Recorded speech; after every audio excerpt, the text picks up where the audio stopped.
Title থেকে ভয় পাবেন না, বিবেক কিন্তু নোয়াখালী হবে। কেন বিবেক নোয়াখালী কেন হবে? বিবেক তো হওয়ার কথা কুমিল্লা। কেন কুমিল্লা হবে? কুমিল্লার কাছে কি আছে যে ও বিবেক হতে হবে? আমাদের পুরো শিক্ষা বোর্ড হচ্ছে কুমিল্লাতে, এখন কি আমরা বিবেকের জন্য কি নোয়াখালীতে যাব? আমাদের শিক্ষা বোর্ড কুমিল্লাতে, আমাদের বিবেক হচ্ছে চট্টগ্রামে, তো আমাদের তো কোনো সমস্যা হচ্ছে না। তাহলে ফেনীর মানুষ যাবে কোথায় আসলে? ফেনীর মানুষ তো এখন যেভাবে আছে এভাবেই থাকুক, না হলে নোয়াখালীকে বিভাগ দিক।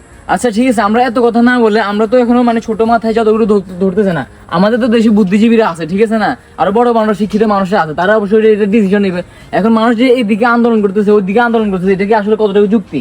এখন তুমি আমার সাথে যে বলতেছো তুমি কুমিল্লাকে বিভাগ চাচ্ছ, আমি নোয়াখালীকে বিভাগ চাচ্ছি, আমরা কেন চাচ্ছি? আমাদের ফায়দাটা কোন জায়গায়? এটাই তো আমি বুঝতেছি না। তো ফেনীর মানুষ অবশ্যই কমেন্ট করবেন আপনারা কাকে বিভাগ চান, এবং নোয়াখালীর মানুষ আপনারা কমেন্ট করবেন কাকে বিভাগ দেওয়া আসলে সত্যিকারের উচিত। কুমিল্লার মানুষ তো অবশ্যই নিশ্চয়ই নলেজেবল একটা মাইন্ড নিয়ে আমরা আলগা ফিরে দেখাই, যদি বলি যে এটাকে বিবেক দেওয়া দরকার, এটাকে বিবেক দেওয়া দরকার নাই, তাহলে হচ্ছে না। এটা আসলে দেশের জন্য কোনটা সুবিধা হবে, দেশের জন্য কোনটা মঙ্গল করা হবে সেটাকে দেওয়া উচিত নাকি? নোয়াখালী এবং কুমিল্লার চাপে ফেনীবাসী খুবই অস্থির, আর সেই অস্থিরতা কাটাতে আমরা নিয়ে আসছি ফেনীর এই ক্যাপ। আপনারা অবশ্যই আমাদের কমেন্ট বক্সে চেক করবেন, আমাদের ওয়েবসাইটের লিংক দেওয়া আছে এই ক্যাপটি পারচেজ করার জন্য। টপ জোন থেকে আপনারা খুব সহজে এই ক্যাপগুলো পারচেজ করতে পারবেন, নিচে লিংক দেওয়া আছে, অবশ্যই পারচেজ করবেন।